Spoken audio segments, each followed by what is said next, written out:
He was a ruthless mafia boss. Until a poor waitress saved his son's life, the rain poured over the dim streets of the city, each drop striking the cracked pavement like a heartbeat in the silence of the night, as Elena, a 24-year-old waitress with weary eyes and a gentle soul, wiped down the old counter of the diner that smelled of coffee, loneliness, and fading dreams, her hands moving automatically while her mind floated somewhere far beyond the empty stools and flickering neon light that read, "Open all night." The clock on the wall ticked lazily, reminding her of the hours slipping away, yet she kept working because she had no choice. Rent was due, bills were piling up, and dreams didn't pay for anything in this part of town. Her hair, once full of color, was now tied back in a tired bun, and her uniform clung to her from the damp air that seeped through the broken window seals. Outside, thunder rolled low, echoing through the narrow alleys like a warning, but inside, the hum of the old refrigerator and the smell of burnt toast kept her company. A truck passed by, splashing muddy water against the glass, and she glanced up, sighing at the reflection of herself, a woman who still smiled at strangers, even when the world rarely smiled back. She turned toward the coffee machine, pouring herself a cup of the bitter brew, when a movement outside caught her eye. Through the misted window, beyond the neon glow, something, or rather someone, was lying near the alley. At first, she thought it was just another homeless man, another forgotten soul of the city, but something about the white shirt glistening red under the rain made her heart skip a beat. She leaned closer to the glass, her breath fogging the window, her instinct screaming that something wasn't right. Without thinking, she grabbed her umbrella and rushed out into the storm, her shoes splashing through, puddles as she ran toward the shadow. The street smelled of wet asphalt and iron, the iron of blood. She dropped to her knees beside him, rain soaking through her uniform, her fingers trembling as she touched his cold cheek. He was young, maybe her age, with sharp features softened by unconsciousness and a wound across his shoulder that looked fresh and violent. "Sir, can you hear me?" she cried over the sound of the rain, shaking him gently, her heart pounding as she looked around for help, but the street was empty, lifeless, and echoing with the sound of her own fear. The man didn't move. Only a faint rise and fall of his chest told her he was still alive, and relief flooded her for a split second before panic returned.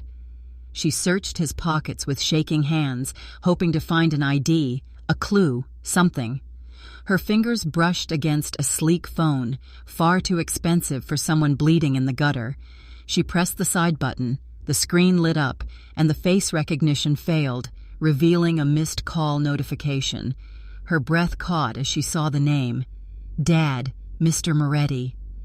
The name alone made her freeze, her stomach tightening as she tried to recall where she had heard it before. Moretti. It wasn't just a name. It carried weight, fear, and whispers. Everyone in the city knew it, the kind of name you didn't say out loud unless you wanted trouble. Her pulse quickened, the rain blurring her vision as she stared at the glowing screen.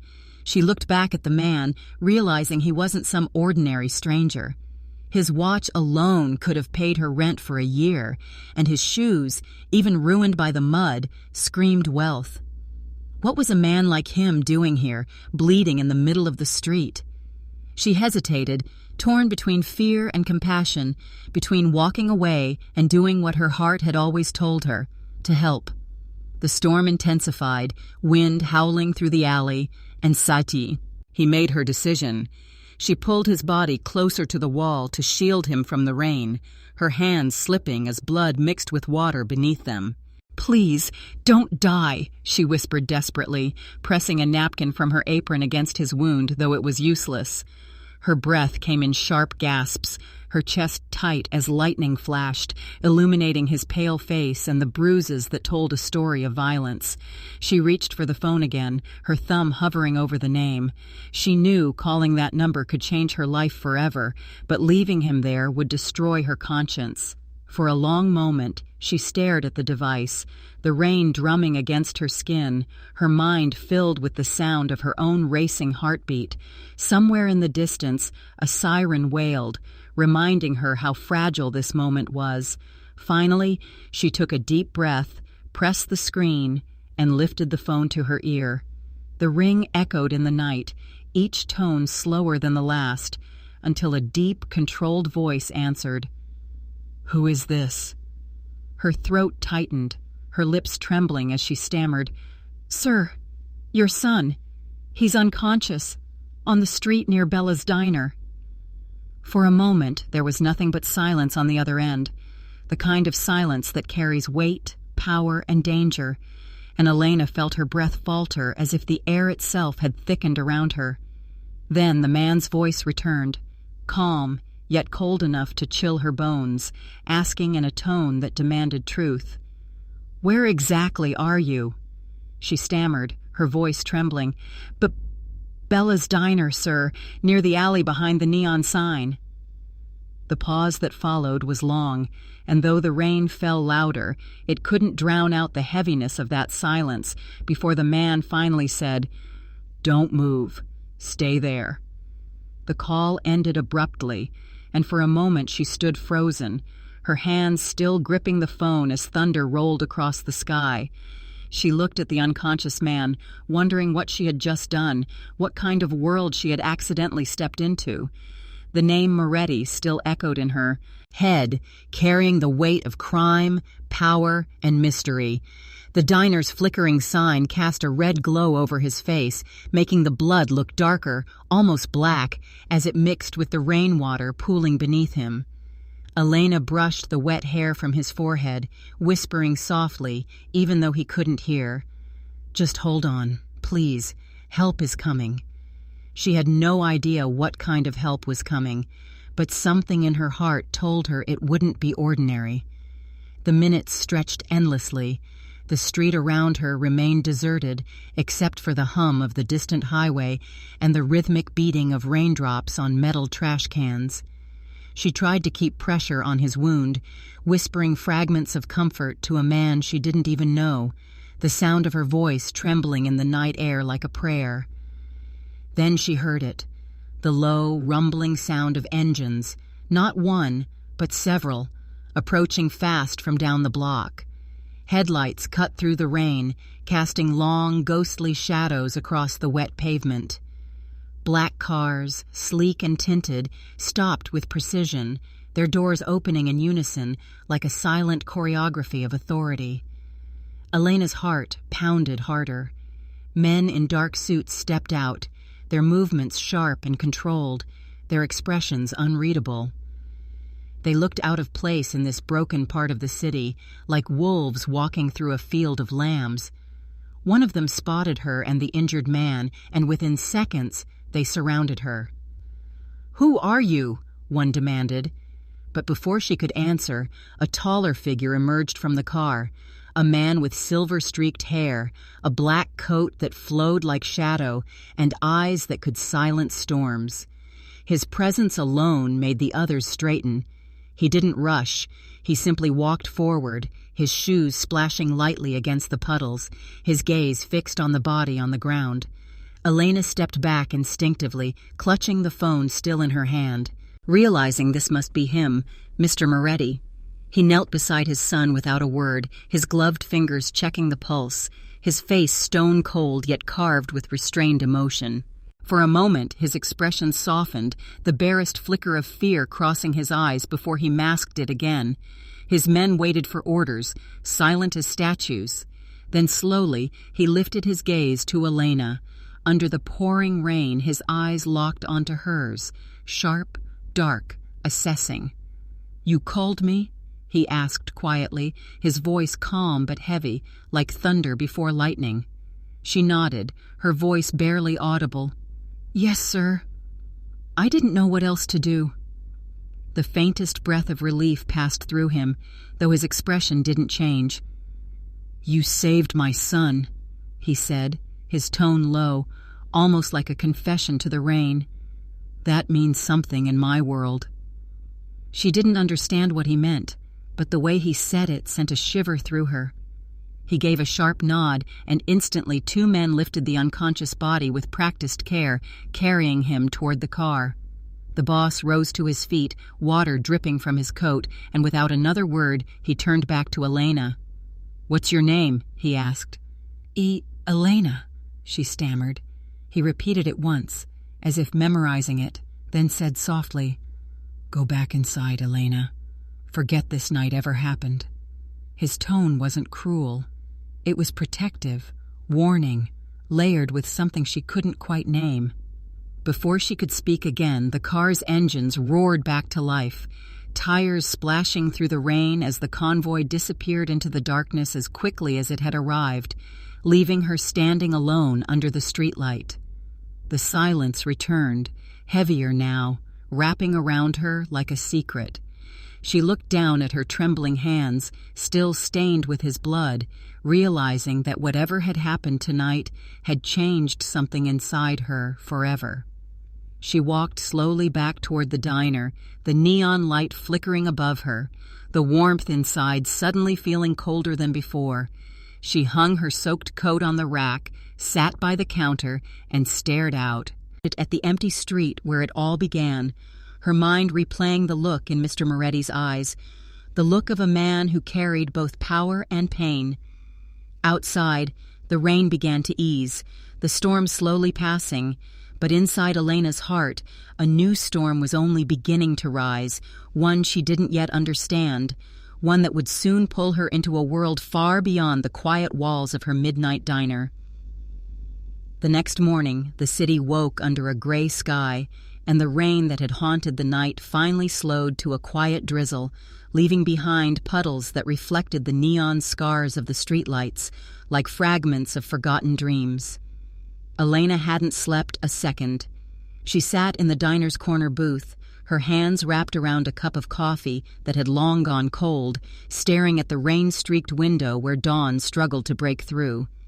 The events of the night replayed in her mind over and over. The wounded stranger, the black cars, the man with the eyes that saw right through her soul. Every sound outside made her flinch. Every shadow felt like a memory of that storm. Her co-workers came and went, whispering about how pale she looked, but she didn't tell them anything. How could she? How do you tell people that you called a name feared across the city and met a man who ruled it from the shadows? The name Moretti still echoed in her head like a secret she was never supposed to know. Her break ended, but she couldn't focus on work. The smell of coffee, the clatter of dishes, even the old jukebox humming in the background, all felt distant, muted, like she was living inside someone else's dream. Around noon, the diner door opened with a soft chime, and 2 tall men in suits stepped inside. They didn't fit in, not in a place where most customers wore worn jackets and spoke softly to hide their tiredness. Their presence made the air shift. Elena froze behind the counter, her heart skip, as one of them scanned the room until his gaze locked on her. Without a word, he approached and placed an envelope on the counter. "Miss Elena?" he asked politely, though his tone carried the same authority she'd heard in Mr. Moretti's voice. She nodded, unsure whether to speak. "Our boss would like to thank you personally," he said, his eyes unreadable. "A car is waiting outside." For a moment, the world stopped. She looked toward the window and saw a black sedan parked by the curb, engine running, tinted glass hiding whoever sat inside. Her instinct screamed to say no, to walk away, to stay in her small world where things were simple, but something stronger, curiosity, fate, maybe something her heart couldn't name, pushed her to accept. She untied her apron, placed it on the counter, and followed them outside. The air smelled like wet concrete and exhaust, and when the car door opened, she hesitated only for a second before stepping in. The interior smelled of leather and rain. The city blurred past the tinted windows as they drove in silence through narrow streets, up toward the wealthier side of town, where the buildings rose higher and the sidewalks were clean. She felt out of place, her waitress uniform damp and wrinkled, her hands clasped nervously in her lap. The driver glanced at her once in the mirror but said nothing. Minutes later, the car slowed before tall iron gates guarded by men in black coats. They opened automatically, as if the world itself obeyed the man who lived behind them. The mansion beyond looked like it had stood there for centuries. Grand, cold, and silent, surrounded by gardens heavy with rain and statues that watched her as she passed. The car stopped at the entrance, and one of the men opened her door, gesturing politely.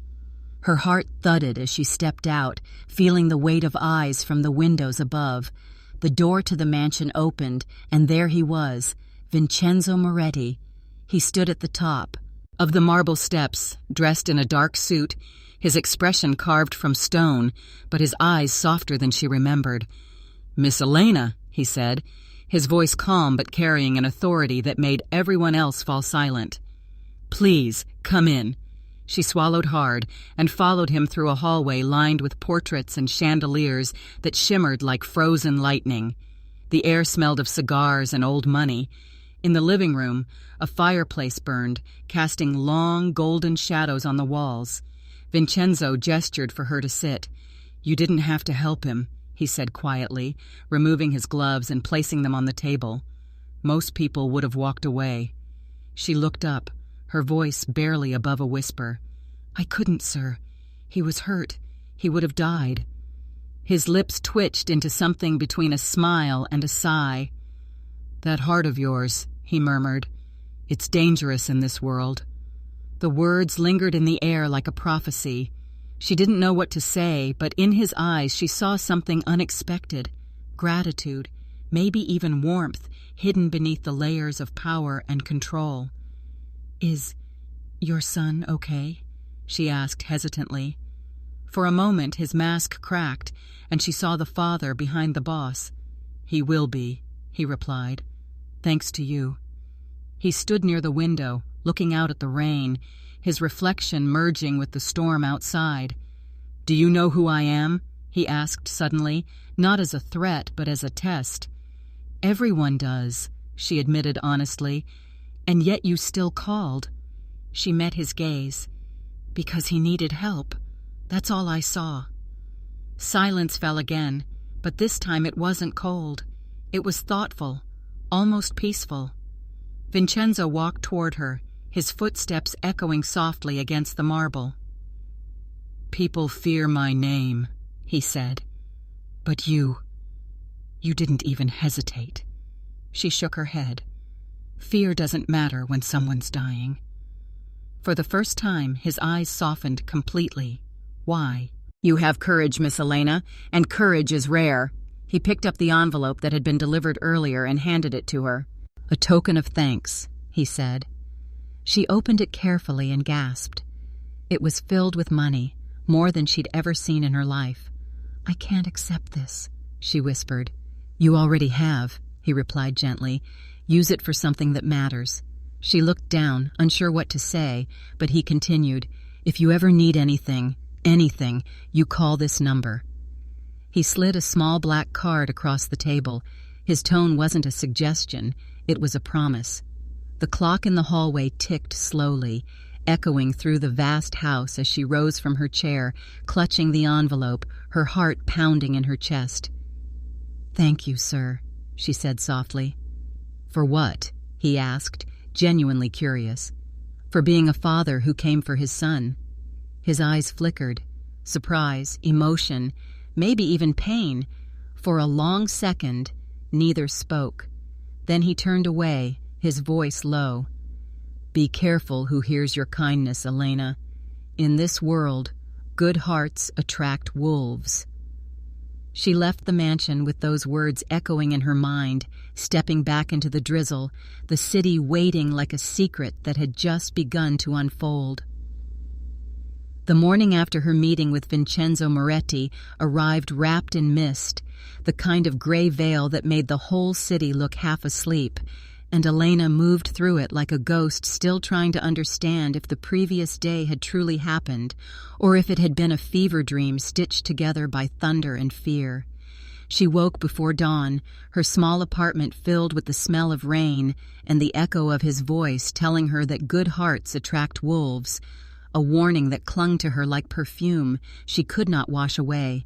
Yet beneath the unease there pulsed a strange calm, a warmth that came from knowing she had saved someone's life, even if that life belonged to a man born of power and danger, a man whose father could silence the entire city with one phone call. She dressed slowly, choosing. The same faded blue dress she always wore for work, tying her hair back with the elastic that had lost its stretch, staring at her reflection and wondering how an ordinary waitress could cross paths with a world so far above her own. The diner was quieter than usual, the hum of the refrigerator louder than the conversations of the few customers seeking warmth from the cold drizzle outside, and Elena moved mechanically, pouring coffee, wiping tables, smiling out of habit, while her thoughts drifted to that mansion, to the glint of crystal chandeliers, to the way Vincenzo Moretti's gaze had softened when she spoke of courage. Around noon, the bell above the door chimed, and she looked up, expecting a regular, but the two suited men from the day before entered again, bringing with them the smell of expensive cologne and quiet authority.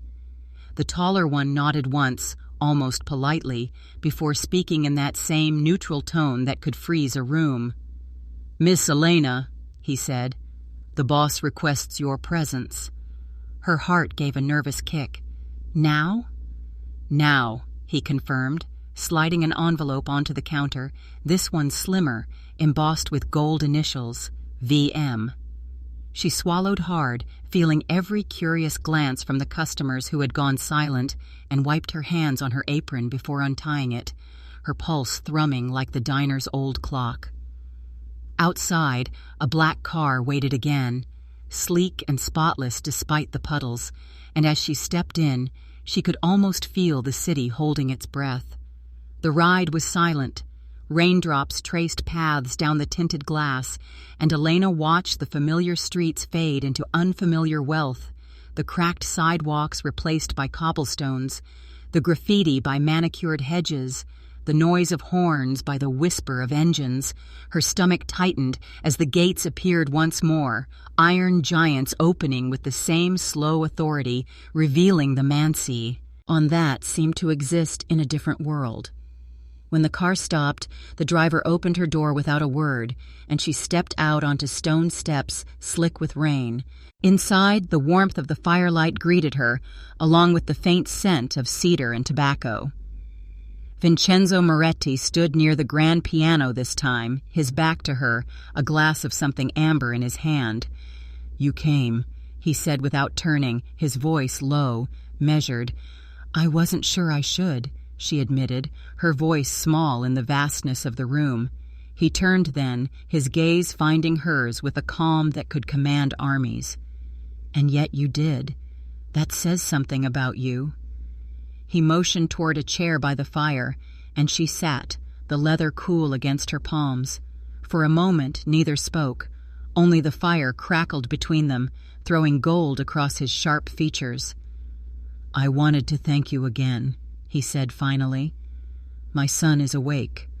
Relief rushed through her like sunlight piercing clouds. "He's going to be fine?" "Yes. He asks about you." The words caught her off guard, and she lowered her eyes. "He doesn't even know me." "He remembers your voice," Vincenzo replied, studying her carefully. "That's more than most men remember after being left for dead." The statement made her chest tighten. He set down the glass and leaned forward slightly. "I would like to repay you properly, not with money this time." She blinked, unsure what he meant. "I want you to come to dinner. Tomorrow night. Here." Her breath caught. "Dinner?" He nodded once. "My son wishes to meet the woman who called his father, and I—" He paused, as if weighing words rarely spoken. "I wish to know why someone with nothing risked everything for someone she'd never met." The invitation felt heavier than any envelope of money. It carried curiosity, maybe even trust. "I don't belong in places like this," she whispered. "You belong wherever your courage takes you," he countered, standing and walking toward the window where rain painted streaks of silver light. "Think of it as a favor to a worried father." She wanted to say no, to keep her world small and safe, but there was something in his voice, a tired honesty that disarmed her fear. "All right," she said softly. "I'll come." He turned then, the corner of his mouth lifting slightly, the faintest ghost of a smile. "Tomorrow at 8. My driver will bring you." She nodded, rising to leave, her knees weak, her heart fluttering somewhere between fear and fascination. The butler opened the doors, and as she stepped out, she caught a glimpse of the grand staircase leading upward, shadows moving somewhere above, perhaps his son resting behind those tall wooden doors. The thought lingered as the rain met her skin again, the cold grounding her in the reality that she was walking out of one life and into another. The car door closed behind her with a soft click that sounded almost like fate sealing itself shut, and as they drove away, she glanced back at the mansion glowing against the storm, wondering what kind of dinner awaited her there, and what kind of people sat behind that power. The ride back to her apartment felt longer than it should have, the city stretching endlessly beyond the rain-streaked window, every streetlight flashing like a question she couldn't yet answer, every reflection in the glass showing a version of herself she barely recognized, a girl with wet hair and tired eyes who had somehow caught the attention of a man whose name carried both respect and fear. When she reached home, the lights flickered weakly, and the hum of the fridge filled the silence as she leaned against the door, exhaling the breath she didn't realize she'd been holding. She thought of the invitation, of the weight in his voice when he spoke of his son, of the unspoken things behind his calm expression, and she wondered if she had stepped into something too deep to swim out of. She sat on her small bed, staring at the creased envelope in her hands, and for the first time she felt the tremor of something beyond fear, curiosity, maybe even destiny. That night she barely slept. Thunder rolled like distant drums, and she kept imagining what kind of dinner awaited her in that mansion. Would it be cold, formal, filled with unspoken tension? Or would there be warmth hidden behind the marble and gold? When morning came, she stood by the mirror, brushing her hair with trembling fingers, trying to decide what to wear. The diner uniform was out of the question, but her wardrobe offered little else, just a soft cream dress she'd bought years ago for a cousin's wedding she never attended. She held it up to the light, the fabric thin but clean, and decided it would have to do. The clock ticked toward evening, every second louder than the last, and as the hour neared 8, the same black car appeared outside her building like a shadow waiting for her to step into it. The driver opened the door without a word, and she climbed in, her heart racing, palms cold. The city blurred past again until the iron gates appeared, opening with that same measured grace that always sent a chill down her spine. This time, she noticed more: the guards by the hedges, the silent cameras, the stillness of the air, as though the mansion itself was watching her approach.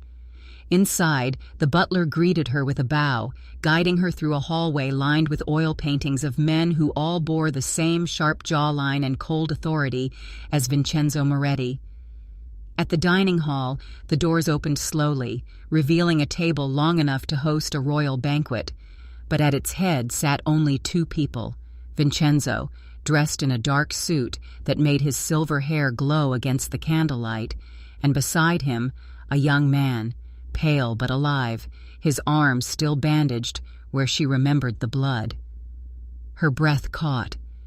It was him, the man she had found unconscious in the rain. His eyes met hers instantly, blue-gray and soft with recognition. "You're the waitress," he said. His voice still hoarse but warm. "You saved me." She smiled nervously. "You gave me quite the scare." Vincenzo gestured toward the seat beside his son. "Elena, this is Adrian." She sat carefully, feeling out of place amid the fine china and gold-rimmed glasses, her hands resting in her lap as servants poured wine into crystal goblets. The room glowed with flickering candlelight, the atmosphere both elegant and suffocating. "How are you feeling?" she asked, turning to Adrian. "Better," he said softly. "Thanks to you. I owe you my life." "You owe her more than that," Vincenzo said, his tone sharp but affectionate, the kind of warning only a father could give. "You owe her respect." The young man nodded, his eyes never leaving Elena's face. "Then I'll start with gratitude," he said, raising his glass slightly, "to the woman who saved a fool like me." She blushed, murmuring a quiet thank you as their glasses clinked. The dinner that followed felt surreal. Music played softly from somewhere distant, and though the food was exquisite, she could hardly taste it, too aware of the two pairs of eyes watching her, one filled with curiosity and warmth, the other with calculation and something she couldn't name. "Tell me, Elena," Vincenzo said, cutting into his steak with deliberate precision. "Why did you help him? Many would have turned away." She hesitated, the truth simple yet heavy.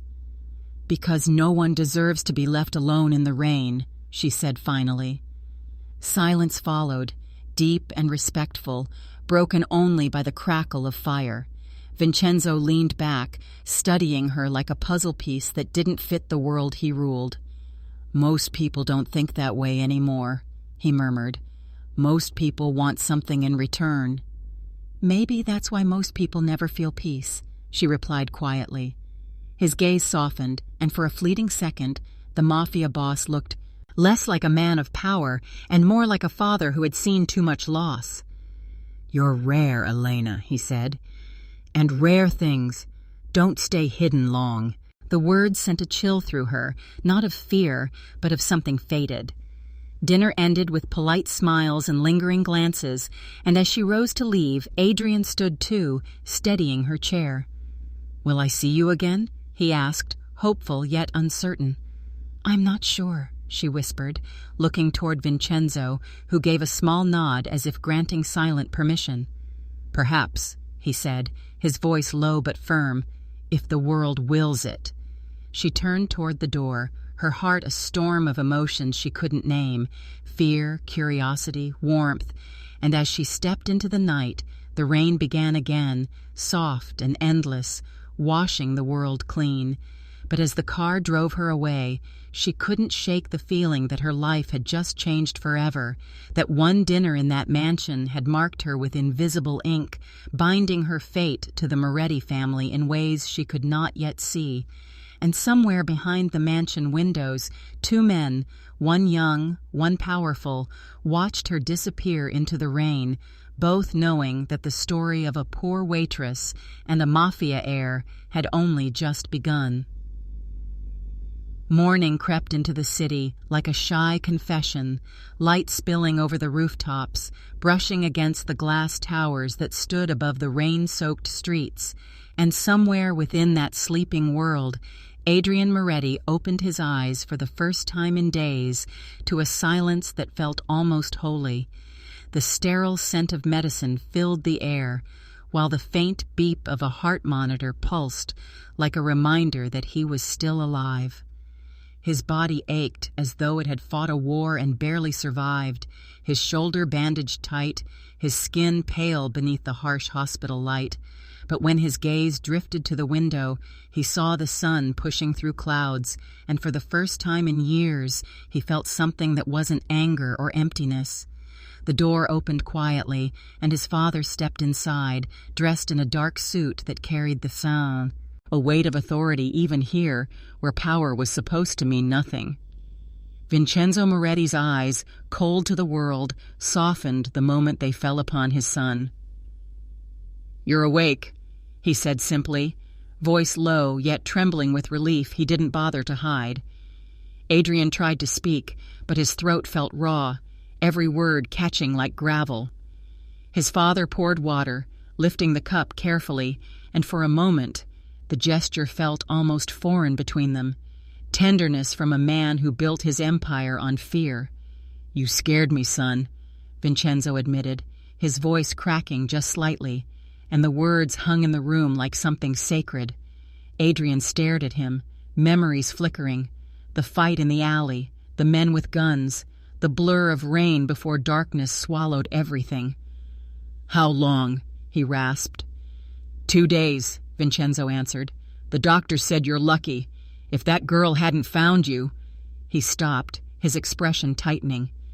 "Elena," Adrian murmured, the name rolling off his tongue like a half-remembered prayer. "The waitress." Vincenzo's eyes narrowed slightly, studying his son.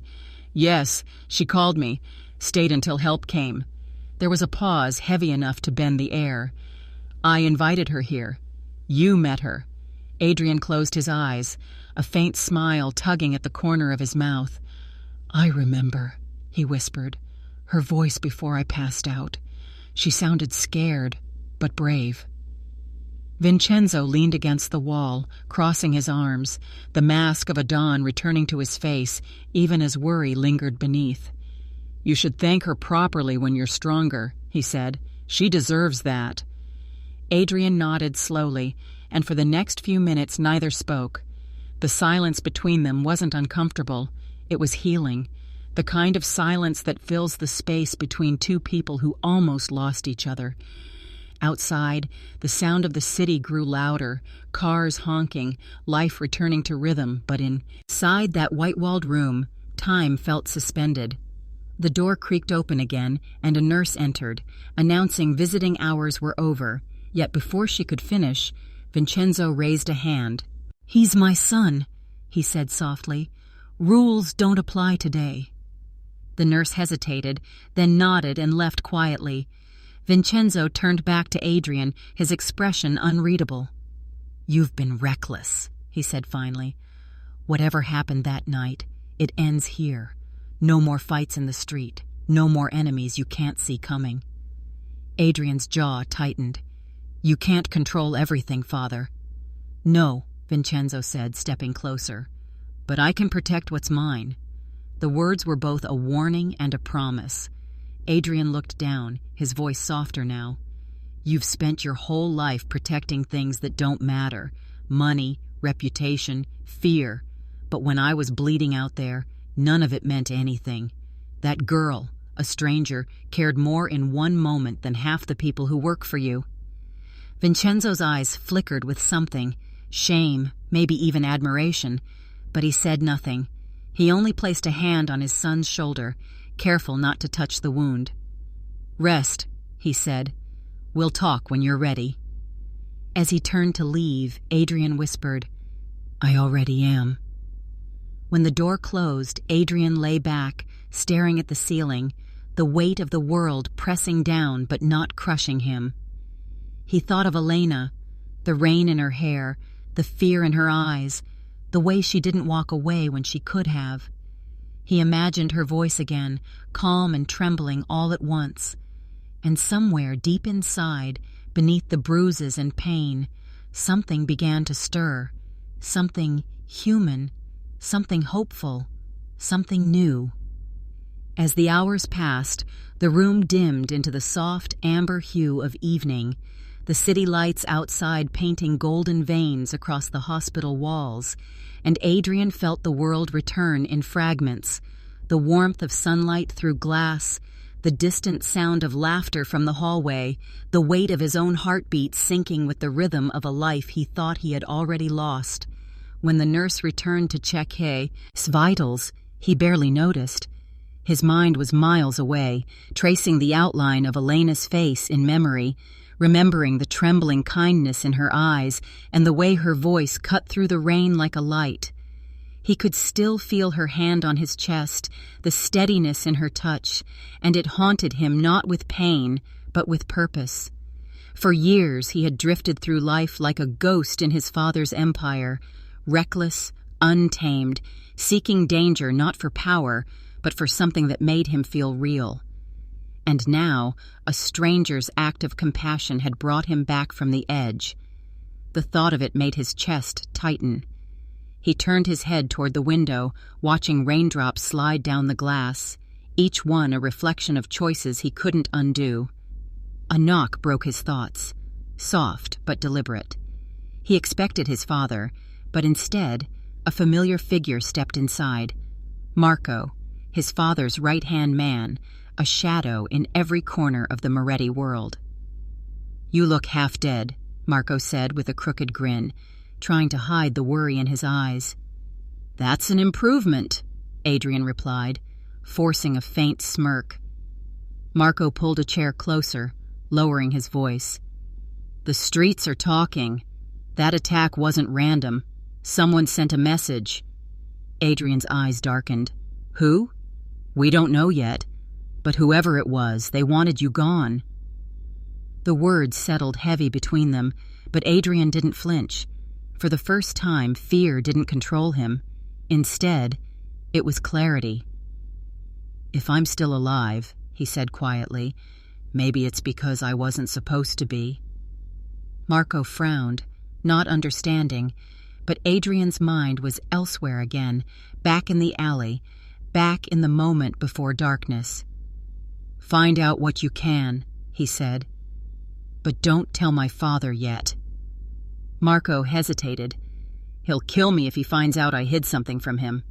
"Then let him," Adrian said, his voice steady, commanding in a way that sounded new.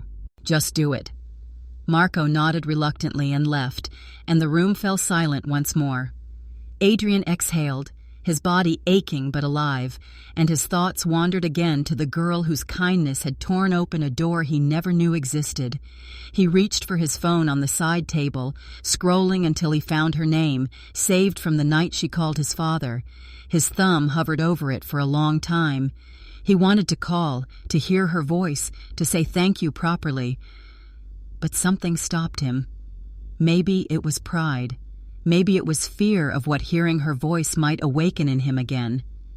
So instead, he typed a message slowly, carefully. "You saved my life. I don't know how to repay that, but I will." He stared at the words for a long time before pressing send. Then he closed his eyes, exhaustion pulling him under once more, though this time his dreams weren't filled with violence or guilt, but with the memory of rain and a stranger's gentle hands. Somewhere in another part of the city, Elena sat by her diner window, the same rain tapping softly against the glass, her phone lighting up with a message from an unknown number. She read it once, then twice, her breath catching as she realized who it was. For a long moment, she just stared at the glowing screen, a tear tracing down her cheek. Not from sadness, but from something deeper, something she hadn't felt in a long time. Hope. In that silent exchange, two lives that should never have crossed began to orbit each other once more, drawn together by the quiet gravity of fate. And as the city drifted deeper into night, the storm outside eased into calm, the thunder fading into a hush that felt almost like a promise, that this was only the beginning of something far greater than either of them could yet understand. The mansion that once felt like a fortress of marble and silence slowly became something else for Elena, a place of restless echoes that carried her name in whispers through long hallways and behind closed doors, where eyes followed her, not with hatred, but with quiet curiosity. It began innocently, her first visit only to check on Luca's recovery, her heart tightening when she saw him sitting by the grand piano, sunlight spilling over the bandage on his arm, his fingers tracing the keys without sound, his eyes distant until they found hers, and in that moment, the tension in the air softened like ice melting under warmth.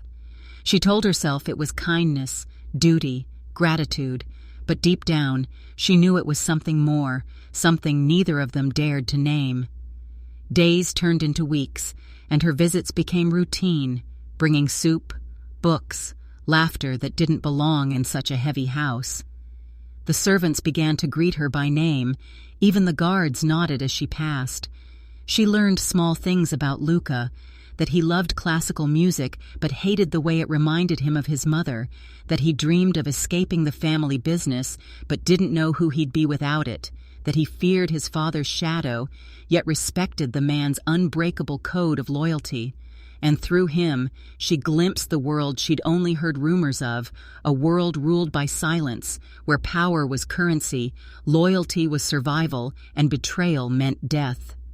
One evening, she walked into the courtyard and saw Vincenzo Moretti himself standing there, staring at the city skyline, as if searching for something he'd lost long ago. The air around him was heavy, commanding, but when he turned to her, his expression wasn't cruel.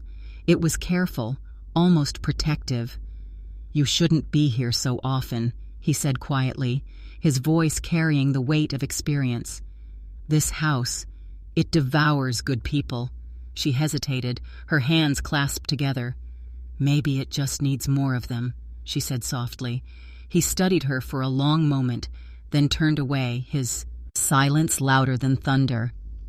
Over time, she saw more than most ever would. The guarded meetings in the study, the coded phone calls at midnight, the envelopes passed in silence, and the way men with cold eyes would bow to Vincenzo as though he were both king and judge. Yet amid all that darkness, she found pieces of light. The garden his late wife once tended, now blooming again because Elena cared for it. The laughter that escaped from Luca's room whenever she teased him about his terrible sketches, the rare, fleeting smile on Vincenzo's face when he overheard them laughing. She had unknowingly become the heart of a house that had forgotten what warmth felt like. Luca began to change too. His temper softened, his eyes grew brighter, and the nightmares that once woke him screaming now faded into quiet dreams. One night, as they sat beneath the terrace lights, the sound of crickets echoing through the courtyard, he told her, "You make this place feel alive again." She smiled gently. "Then promise me you'll keep it that way." He reached for her hand, his fingers brushing hers, hesitant but sure, and in that silence something bloomed, fragile, dangerous, real. From his window above, Vincenzo saw them, his heart torn in ways he didn't show. He wanted to protect his son from pain, from weakness, from love that could destroy him. But he also saw what Elena had done for him. She had brought back the boy he once lost to shadows. Still, the world he built was not kind to dreamers. Days later, after a tense meeting with his men, he called her into his office. She stepped inside, the walls lined with maps, ledgers, and photographs of a past written in violence. He didn't look at her right away, just poured himself a glass of whiskey, the amber liquid catching the firelight. "You've changed my son," he said finally. "And maybe that's good. But you need to understand something, Elena. This family doesn't live in the light. We walk with enemies who hide in the dark. People will come after you because of us." She stood still, her hands trembling but her eyes steady.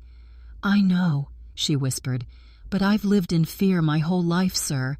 I've feared hunger, loneliness, and losing the people I love before I even had them. But I've never lived with purpose until now." Her words hung in the air like smoke, fragile yet powerful. Vincenzo turned toward her, and for a heartbeat, the dawn was gone. Only a father remained, a man who saw in her the courage his empire could never buy. "You remind me of someone," he said quietly. "My wife. She had your fire."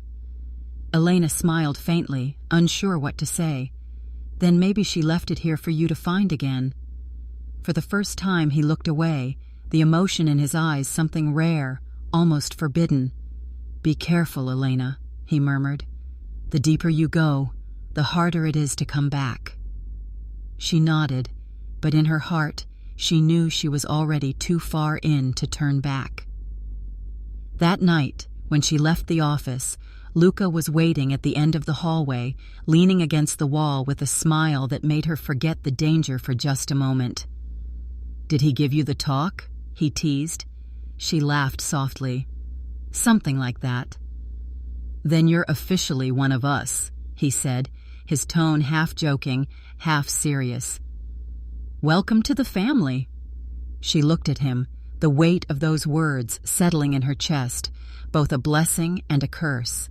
"Thank you," she whispered, and as the rain began to fall outside, the mansion lights reflected off the windows like 1,000 tiny stars, fragile, flickering, but still burning. Deep within those walls of power and sin, something sacred had taken root, something even Vincenzo Moretti couldn't control. And though the world outside whispered of blood and betrayal, inside that mansion, for the first time in years, love dared to exist. The night had been still, almost too still, as if the world itself held its breath around the Moretti mansion, the air heavy, with that uneasy calm that comes before a storm. Inside, laughter lingered faintly from the evening's dinner. Candles still burned low on the table, their flames trembling with each whisper of wind that crept through the corridors. Elena stood by the window in the library, tracing her fingers across the cold glass, watching the rain begin to fall again, slow and delicate, unaware that within minutes it would mix with something far more tragic than water. Luca had been showing her one of his sketches, smiling, the warmth between them fragile but real, when the sound came. A single sharp crack in the distance, too loud to be thunder. Her heart froze, and before she could turn, the second sound followed, closer, shattering the fragile peace. The windows exploded inward, glass raining down like stars turned to knives, and the soft light of the mansion twisted into chaos as screams echoed through the halls. "Down!" Luca shouted, pulling her behind the heavy couch as bullets tore through the room, shredding the silence into pieces. The air filled with the acrid scent of gunpowder and fear. Shadows moved outside, dark figures swarming the gates, flashes of muzzle fire lighting the garden like lightning strikes. Vincenzo's men, trained and ruthless, poured into the corridors with weapons drawn, barking orders over the chaos. The mansion that once echoed with laughter now roared with the sound of war. Elena pressed herself against the marble pillar, her breath sharp and shallow, her body trembling as the ground seemed to shake beneath each gunshot. Her heart pounded in her ears so loudly she could barely think, yet amid the terror, her thoughts weren't of herself, they were of Luca. She peeked out just in time to see him across the hall, crouched behind an overturned table, returning fire with one arm still weak from his old wound. Panic surged through her chest as she saw a shadow moving behind him, gun raised, and instinct drowned out reason. She didn't think, didn't hesitate. She ran. The sound of her name was lost in the storm of bullets as she sprinted across the room, glass slicing into her shoes, smoke filling the air. She reached him just as the shot rang out. Pain exploded through her shoulder, hot and sharp, knocking her to the ground, but her body moved on pure will, shielding him, her arms around him, as if she could protect him from the entire world. Luca caught her before she fell completely, his hands pressing against the wound, his face pale with horror. "No, no, no, Elena!" he shouted, his voice cracking with something raw and desperate. The gunfire still raged, but the world around them seemed to blur, fading into a single heartbeat. She looked up at him, her breath shallow, her lips trembling but curved in the faintest smile. "You're safe," she whispered, her voice barely audible over the chaos. "That's all that matters." He shook his head violently, his eyes wet. "Don't say that. You're not—" Another explosion cut him off, the chandelier crashing down nearby, sending sparks across the marble floor. Vincenzo burst into the room with two of his guards, fury and fear etched into every line of his face. "Luca!" he shouted, then froze when he saw the blood, the girl in his son's arms, the red pooling beneath her. For a moment, everything else fell away, the fight, the gunfire, the world. He dropped to his knees beside them, his hands trembling as he pressed against her wound, trying to stop the bleeding. "Stay with me," he commanded, his voice breaking despite his effort to sound strong. "Why would you risk your life like this?" Elena's eyes fluttered, her breaths uneven, her skin pale, but somehow her gaze still carried light. "Because your son," she whispered, her voice fragile yet clear. "Has a heart worth saving." Vincenzo stared at her, the words striking deeper than any bullet could. She coughed, blood staining her lips, yet she smiled faintly again. "Just like yours," she added, her hand brushing his wrist before her strength faded. Around them, the gunfire began to die down. The last of the rival gang fled into the dark, chased by the roar of Moretti's men. Silence fell heavy and hollow, broken only by the sound of rain against shattered glass. Vincenzo looked down at his hands, stained crimson, not just with her blood, but with years of sins that suddenly felt unbearable. Luca held her close, whispering her name over and over, pleading with her to stay, while his father stood frozen, the walls of his empire cracking beneath the weight of what this girl had done. She had stepped into his world of violence and met it not with hate, but with sacrifice. In her pain, she had found something purer than all the loyalty his men could buy. Vincenzo's voice trembled when he finally spoke. "Call the doctor," he ordered, his mask of control slipping, revealing the man beneath, the father, the human. As they carried her to safety, the rain outside turned heavier, washing away the blood from the marble steps, but not the memory of what had just happened. For in that night of terror, something more powerful than fear had revealed itself. Love that defied power. Loyalty born not from duty, but from heart. And as dawn approached, the Moretti mansion, wounded and broken, stood in silence, its walls no longer just a fortress of crime, but the witness to a girl's courage that even death itself seemed to pause for. The days after the attack felt like the slow exhale after a storm, the mansion still carrying the scent of smoke and gunpowder, its walls scarred yet alive, as if the house itself had survived a battle between life and death. Elena lay in a large room on the second floor, the one that overlooked the gardens she had once admired from the outside gates, her shoulder wrapped in white bandages, her face pale but peaceful. The faint morning light filtered through lace curtains, casting gentle patterns across her skin, and the steady ticking of the clock was the only sound in the silence that had once been filled with gunfire. Outside, the world continued, yet inside that mansion time seemed to slow, waiting for her to wake fully, to breathe without pain, to bring warmth again to a home that had forgotten what tenderness felt like.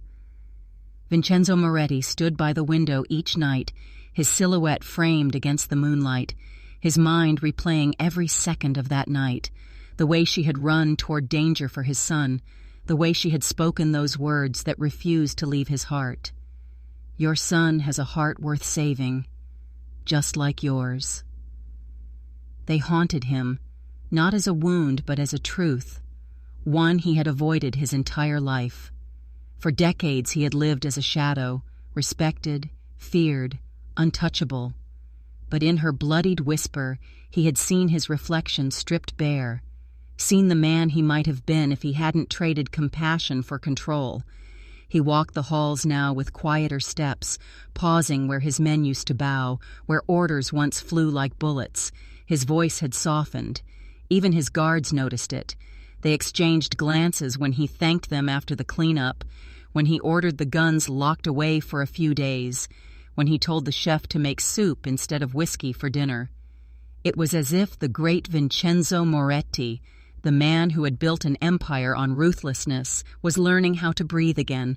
Each night he found himself drawn to the garden, his only place of solitude, where rain still glistened on marble statues and roses bent under the weight of dew. He would light a cigarette but never smoke it fully, staring into the darkness, thinking about the girl upstairs who had walked into his world of blood and chaos and given it light. She didn't belong there, and yet somehow she had become the heart of it. When he finally gathered the courage to visit her room, it was not as a boss, but as a man unsure of what to say.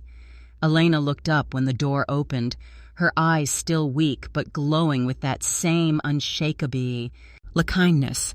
She tried to sit, wincing, but he raised a hand gently. "Rest," he said, his voice rough, unused to softness. He stood beside her bed for a moment, silent, his hands clasped behind his back, the weight of everything he had done heavy on his shoulders. "You saved my son," he said finally, his words low but steady, "and you saved me from myself." Elena blinked, surprised, not sure how to respond. He looked away, swallowing the pride that had always kept him distant from humanity. "I've spent my life believing strength meant fear," he continued, his gaze fixed on the window. "That power meant control. But you made me see something I forgot existed." Her lips curved into a faint smile, her voice a whisper. "It's never too late to start again." The words struck him harder than any confession, and he nodded slowly, turning to face her fully. "Elena," he said, his tone carrying the weight of something irreversible. "From today, your family." For a heartbeat, the air stilled. The nurse who had been tidying the corner froze in shock. Elena's eyes widened, and tears began to fill them, silent at first, glistening under the dim lamplight. She tried to speak, but emotion caught her throat. "Family?" she managed to breathe. Vincenzo nodded once, his expression unreadable, but his eyes, the same cold eyes that once terrified men, now held warmth. "Family," he repeated quietly, as if testing the word on his own tongue for the first time. "You gave my son a reason to live. You gave me a reason to change. There's no bloodline stronger than that." A tear rolled down Elena's cheek, and when she looked toward Luca, who had been standing silently at the doorway, his own eyes glistened with something fierce and tender. He walked to her side, taking her hand in his thumb brushing over the back of it with a softness that spoke more than words ever could. She looked at him, and for the first time there was no hesitation, no barrier between them, only truth. Vincenzo saw it too, the unspoken connection that had grown between them in the shadows of violence, and instead of fear or disapproval, he felt something entirely new. Peace. He sat at the edge of the bed, exhaling slowly, his voice quieter now, almost reverent. "Maybe," he said, his eyes flicking between them, "angels really do walk among sinners." The words hung in the room like a blessing, like absolution itself. Elena's tears fell freely then, her heart aching with gratitude, her body trembling with the weight of everything she had survived. Lucas smiled through his own tears, his hand tightening around hers, his other resting gently over his father's. In that small, fragile moment, 3 broken lives found something whole, a family not bound by name, but by redemption. Outside, the first light of dawn began to spill across the horizon, touching the rooftops, glinting off the broken glass that still clung to the garden paths.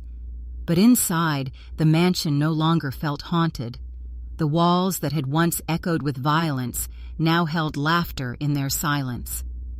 And in Vincenzo's heart, where vengeance and pride had lived for decades, there bloomed something he had never thought he'd feel again: hope.